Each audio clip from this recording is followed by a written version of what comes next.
Hello friends, my name is Rachna Navani. Welcome to biochem tutorial. आज के lecture में हम pH in everyday life pH के ऊपर डिस्कस करेंगे, जो कि हमारा रोजमर्रा की लाइफ है उसमें पीएच का क्या इम्पोर्टेंट रोल है। आज के लेक्चर में हम डिस्कस करेंगे इस टॉपिक के ऊपर। ये बहुत ही इम्पोर्टेंट टॉपिक है। इससे पहले प्रीवियस लेक्चर में हमने पीएच स्केल के ऊपर डिस्कस करा था। इंडिकेटर भी हम पढ़ चुके हैं। पीएच स्केल में किस तरीके से इंडिकेटर्स इंडिकेट करते हैं अलग अलग कलर को, एसिडिक सॉल्यूशन, बेसिक सॉल्यूशन और न्यूट्रल सब्सटेंस के ऊपर, स्ट्रॉन्ग एसिड, वीक एसिड, ये सब हम डिस्कस कर चुके हैं। चलिए तो हम टॉपिक के ऊपर डिस्कस करते हैं। PH in everyday life. First point हम डिस्कस करेंगे ह्यूमन बॉडी के ऊपर।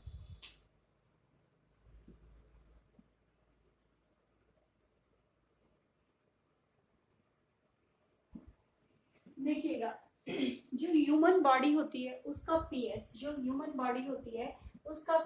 7 to 7.8 होता है। ठीक है, ह्यूमन बॉडी का जो पीएच होता है 7 to 7.8 होता है। इस पीएच पर हमारी बॉडी काम करती है। लेकिन जो हमारा स्टोमक होता है, स्टोमक से HCl रिलीज होता है। और इसके प्रीवियस लेक्चर में आपने पढ़ा कि जो स्टोमक की पीएच होती है वो 1 से ऊपर होती है। ठीक है, 1 पीएच HCl का किसका होता है? कंसंट्रेट HCl का पीएच क्या होता है? 0। और डाइल्यूट HCl का जो पीएच होता है वो क्या होता है? 1 होता है। जो हमारे स्टोमक का पीएच होता है वो 1 और 2 के बीच में होता है। इस तरीके से हम पढ़ते हैं। जो स्टोमक की जो HCl होती है वो रिलीज होती है हमारे स्टोमक की वॉल से। ठीक है, HCl रिलीज होती है तो वो हमारे फूड के डाइजेशन में हेल्प करती है। लेकिन बहुत सारी कंडीशन ऐसी होती है जब HCl का कंसंट्रेशन क्या हो जाता है? इंक्रीज हो जाता है। इंक्रीज होने से हमारे स्टोमक में एसिडिटी हो जाती है। ठीक है, तो इस एसिडिटी को रिड्यूस करने के लिए हम क्या करते हैं? एंटासिड का यूज करते हैं। किसका यूज करते हैं? एंटासिड का यूज करते हैं। और यही एंटासिड हमारे पास क्या होते हैं? बाइकार्बोनेट्स होते हैं। यही एंटासिड हमारे पास बाइकार्बोनेट्स होते हैं, जिसका कि एक एग्जांपल आप इनो या आप सॉफ्ट ड्रिंक्स, जिनको कि आप कोल्ड ड्रिंक्स कहते हो, ये हमारे पास बाइकार्बोनेट के एग्जांपल हैं। ठीक है, बाकी अदर ड्रग्स हम यूज करते हैं जो कि हम नेक्स्ट चैप्टर में डिस्कस करेंगे। सिमेटिडीन, रेनिटिडीन, इसके सॉल्ट्स होते हैं जो कि हम एज अ एंटासिड यूज करते हैं। हम यहाँ पर इसके बारे में डिटेल नहीं पढ़ेंगे। एंटासिड करके आपके पास क्वेश्चन आता है। रेनिटिडीन, सिमेटिडीन, जिसको कि आप एसिलॉक कहते हैं, वो सॉल्ट्स होते हैं जिनका की यूज हम एज अ एंटासिड करते हैं। एज अ एंटासिड क्यों करते हैं? जब हमारे पास HCl, हम कह रहे हैं कि HCl का कंसंट्रेशन ज्यादा हो गया स्टोमक में, तो HCl का कंसंट्रेशन बढ़ने से एसिडिटी कॉज हो गई। जब एसिडिटी कॉज हो गई तो हमें क्या होता है? इरिटेशन होगी। ठीक है, इरिटेशन कहाँ होगी? हमारे स्टोमक में इरिटेशन होगी, साथ में स्टोमक पेन होगा। स्टोमक एक कहते हैं उसे। स्टोमक पेन होगा, इरिटेशन होगा, और आप देखते हो आपको गले में जलन होती है, स्टोमक में जलन होती है, खट्टी डकारे आते हैं। तो ये सारे इसके क्या होते हैं? ये इसके सिम्टम्स होते हैं, जिसकी वजह से क्या होती है? एसिडिटी के सिम्टम्स होते हैं। अब इसको रिड्यूस करने के लिए, अगर एसिडिटी स्टोमक में बढ़ जाती है तो हार्मफुल इफेक्ट आते हैं। तो इसको रिड्यूस करने के लिए, ठीक है, जब हमारा फूड प्रॉपर डाइजेस्ट नहीं हो पाता तब भी एसिडिटी होती है। इसको रिड्यूस करने के लिए हमें क्या लेने पड़ते हैं? इसको रिड्यूस करने के लिए हमें एंटासिड्स लेना पड़ते हैं। तो एंटासिड्स क्या करते हैं? ये एसिड एंटासिड क्या होते हैं? बेस। एंटासिड क्या होते हैं? बेस होते हैं। बेस होते हैं क्या? एंटासिड। तो एसिड के ऊपर जब ये बेस काम करते हैं तो क्या करते थे? इस एसिडिटी को न्यूट्रल कर देते हैं। ठीक है, तो यहाँ पर इसको न्यूट्रल कर देते हैं। तो एसिड और बेस के आपस में रिएक्शन होने पर एसिडिटी क्या हो जाती है? रिड्यूस हो जाती है, न्यूट्रल हो जाती है।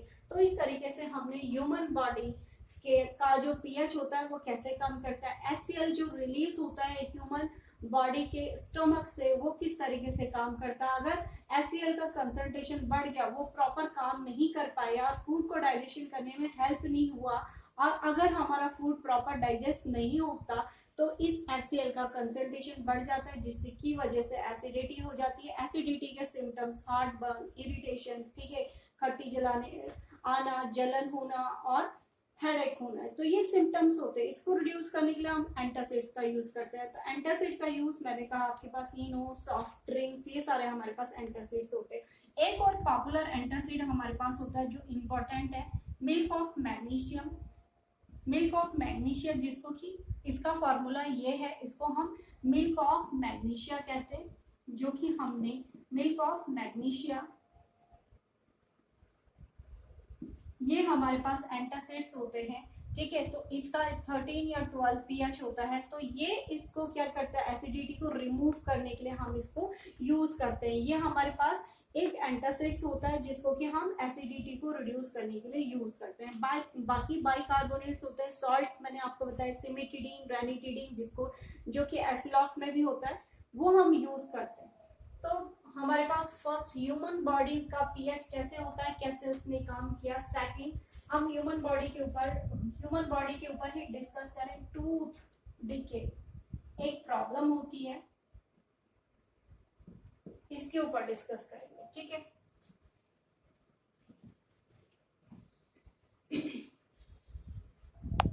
टूथ डिके भी ह्यूमन बीइंग में होने वाली एक प्रॉब्लम है। अब टूथ डिके, जो हमारा टूथ होता है, ठीक है, यहाँ का हमारा माउथ का पीएच 5.5 होता है, ठीक है, ये इतना पीएच पर काम करता है, ठीक है। तो अगर हम कह रहे हैं टूथ डिके हो रहे हैं, हमारे दांत खराब हो रहे हैं, कोरोड हो रहे हैं, ठीक है, काले बन जाते हैं, पीले बन जाते हैं, इसकी वजह से होते हैं, टूथ डिके की वजह से, ठीक है। कोरोड हो जाते हैं किसकी वजह से, जब हमारे माउथ में क्या होती है, एसिडिटी बढ़ जाती है, ठीक है। तो एसिडिटी कौन बढ़ाते हैं, कुछ बैक्टीरिया रिस्पॉन्सिबल होते हैं इसके लिए। बैक्टीरिया कब बनते हैं, जब हमारे फूड पार्टिकल इन टूथ की या हमारे टीथ की कैविटी में, हमारे दांतों में कैविटी जो होती है वहां पर फंस जाते हैं या रुके रहते हैं, तो उसमें बैक्टीरियल ग्रोथ होती है। बैक्टीरियल ग्रोथ होती है तो एसिड का कंसंट्रेशन बढ़ता है। एसिड का कंसंट्रेशन बढ़ेगा तो हमारे दांतों का कलर चेंज होना। अब देखिएगा किस तरीके से जो हमारे टीथ होते हैं, टीथ, ठीक है, वो किसके बने होते हैं, कैल्शियम फॉस्फेट के, जो कि हमारे बॉडी का कैल्शियम फॉस्फेट के बने होते हैं, जो कि हमारे बॉडी का सबसे हार्ड पार्ट है। हमारा क्या होता है, एनिमल बॉडी का सबसे हार्डेस्ट पार्ट होता है, ये आप बचपन से पढ़ते चले जा रहे हैं। तो इस पर, ये जो एनिमल होता है सबसे हार्ड पार्ट होता है, इस पर वाटर का इफेक्ट नहीं बढ़ता, लेकिन जो दांत की जो कैविटी होती है सबसे हार्ड पार्ट होता है, पर लेकिन इसके बाहर से जो एनिमल होता है वो खराब हो जाता है, ठीक है, पीले हो जाते हैं हमारे दांत, किसकी वजह से, इस एसिडिटी या एसिड के कंसंट्रेशन बढ़ने की वजह से, ठीक है। अगर हम सपोज कोई भी स्वीट मतलब कोई भी मीठे प्रोडक्ट खाते हैं, फूड आइटम खाते हैं जिसमें कि कार्बोनेट्स होते हैं, सॉरी जिसमें कि कार्बोहाइड्रेट्स होते हैं, अगर ये कार्बोहाइड्रेट, अगर हम कोई भी मीठी चीज खाते हैं, सपोज आप बचपन से ये कहते हैं कि चॉकलेट ज्यादा खाने से दांत खराब हो जाते हैं, क्यों होते हैं, अगर हम कोई भी कार्बोनेट्स खाते हैं तो उसके जो फूड पार्टिकल्स होते हैं वो हमारे दांतों में चिपक जाते हैं, या वहीं रुक जाते हैं। अगर इसीलिए आपको कहा जाता है कि हर खाने के बाद हमें अपना मुंह साफ करना चाहिए, या मीठे खाने के बाद हमेशा ब्रश से उसे अपने दांतों को साफ करना चाहिए। लेकिन ये कार्बोनेट्स के जो पार्टिकल्स होते हैं, फूड इंग्रेडिएंट्स होते हैं, वो हमारे दांतों में चिपक जाते हैं, जिसकी वजह से एसिड का कंसंट्रेशन बढ़ जाता है और बैक्टीरियल ग्रोथ होने लग जाती है, जिसकी वजह से टूथ डिके हो जाते हैं, ठीक है। तो ये सेकंड कॉन्सेप्ट है, पीएच इन एवरीडे लाइफ। अब हम इसको रिड्यूस करने के लिए भी कुछ हम पेस्ट का यूज करते हैं, जिसको कि हम टूथपेस्ट कहते हैं, इसको भी तो हमें रिड्यूस करना होता है, अपने दांतों को सड़ने से बचाना है, तो हम इसके लिए क्या यूज करेंगे, टूथपेस्ट का यूज करेंगे। ऐसे टूथपेस्ट का यूज करेंगे कि जो कि माइल्ड क्या होते हैं, एंटासिड का काम करते हैं। टूथपेस्ट भी हमारे पास बहुत ही बेहतरीन आते हैं, एडवर्टाइजमेंट आप रेगुलरली देखते हो, तो ऐसे टूथपेस्ट का यूज करेंगे जो एज एंटासिड का काम करेंगे। अब बहुत सारे टूथपेस्ट में बाइकार्बोनेट जरूर होते हैं, आप चेक कीजिएगा अपने टूथपेस्ट में, कंटेंट में, उसका कंपोजिशन में, सॉल्ट्स में, और उसमें टूथपेस्ट में अपने आप में भी सॉल्ट होता है, जैसे कि कोलगेट सॉल्ट का आप यूज करते हैं। सॉल्ट क्या है, अपने आप में बैक्टीरियल ग्रोथ को क्या कर देता है, बैक्टीरियल ग्रोथ को नहीं होने देता। सॉल्ट क्या कर देता है, अपने आप में प्रिजर्वेटिव का काम करता है, ये बैक्टीरिया को क्या कर देगा, किल कर देगा। ठीक है, बैक्टीरिया को किल कर देते। जब बैक्टीरिया ही नहीं होंगे तो कोरोड भी नहीं होगा, टूथ डिके की प्रॉब्लम भी नहीं होगी, एसिड की कंसंट्रेशन को भी कम कर देगा। तो इसलिए हम ऐसे पेस्ट का यूज करते हैं जिसमें कि बाइकार्बोनेट्स होते हैं, जिसमें कि जो यूज एज अ एंटासिड्स होते हैं। ठीक है, प्रॉब्लम नंबर ये हमने टूथ डिके का भी हमारे पास ये पॉइंट हो गया। थर्ड पॉइंट हम डिस्कस करेंगे। थर्ड पॉइंट हम डिस्कस करेंगे कि जो प्लांट होते हैं, अभी तक हम एनिमल्स के ऊपर बात कर रहे थे, अब प्लांट के ऊपर आगे। जो थर्ड पॉइंट नंबर थर्ड, जो प्लांट्स होते हैं, प्लांट्स जो मोस्टली हमारे पास प्लांट की ग्रोथ होती है 6 to 7.5 pH पर इनकी ग्रोथ होती है। This is important point. जो प्लांट्स होते हैं, प्लांट्स का जो पीएच होता है 6 to 7.5 pH पर प्लांट्स ग्रोथ करते हैं। ठीक है, मोस्टली जो हमारे पास प्लांट होते हैं। अब देखिएगा 6 to 7.5, अब 6 किस पर आ गया, एसिडिक पर आ गया। ठीक है, और 7 पे क्या आ गया, न्यूट्रल आ गया। ठीक है, और 7.5 पर क्या आ गया, स्लाइटली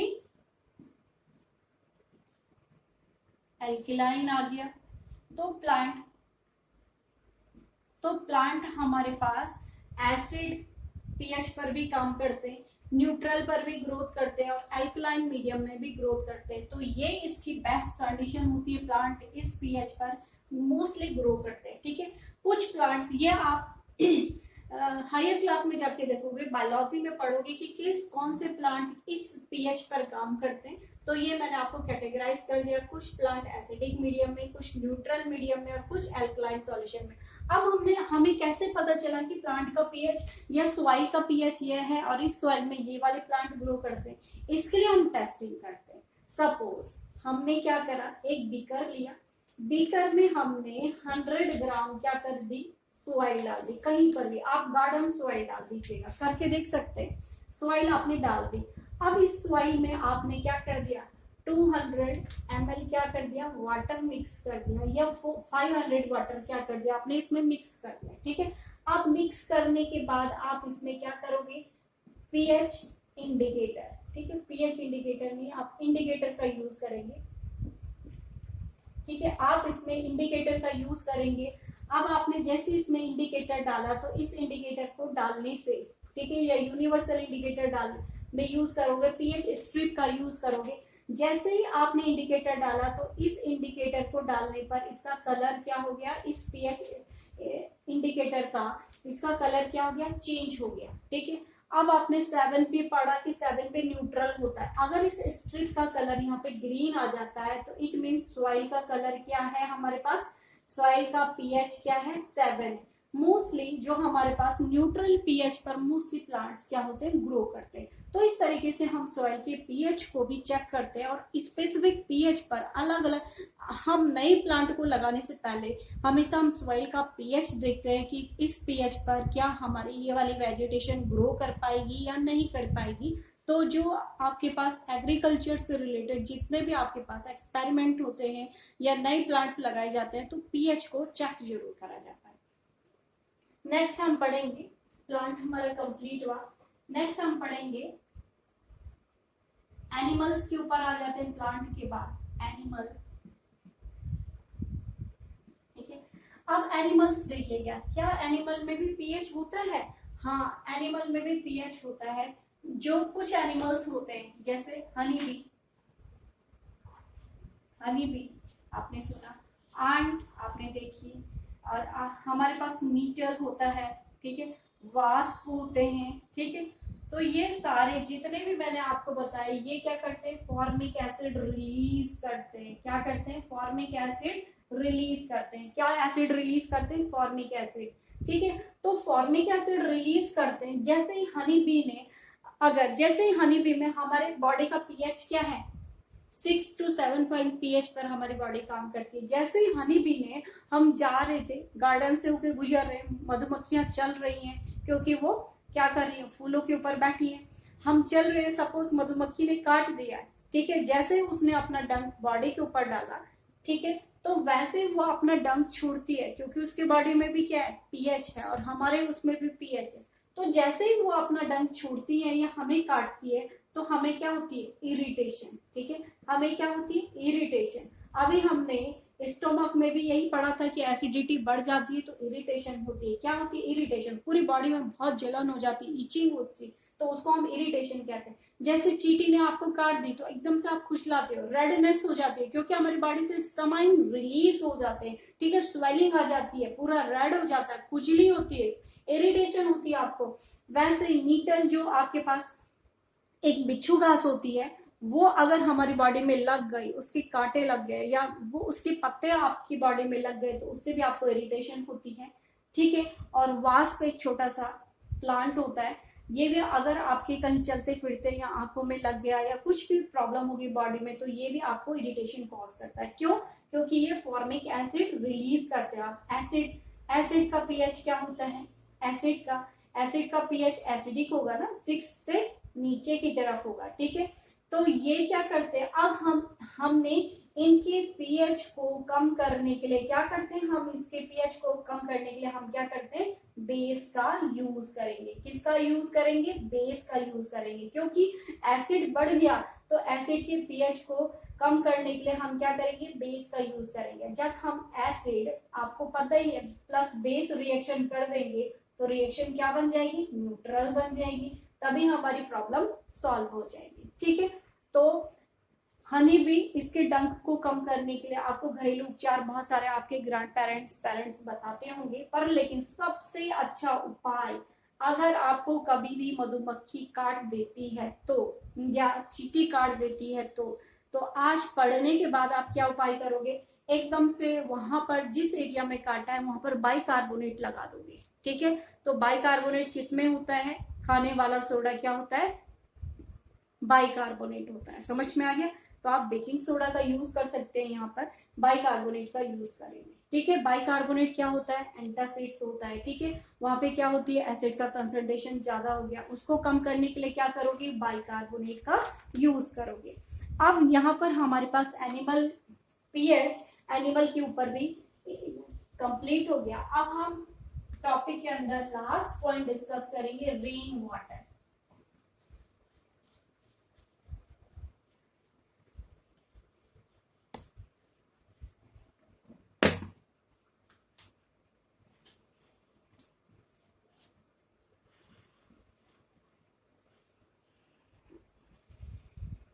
देखिएगा, रेन वाटर, ठीक है। रेन वाटर जो हमारे पास, रेन वाटर या एसिड रेन का जो पीएच होता है, रेन वाटर नहीं कह रहे हैं हम यहाँ पे, एसिड रेन का जो पीएच होता है वो 5.5 होता है।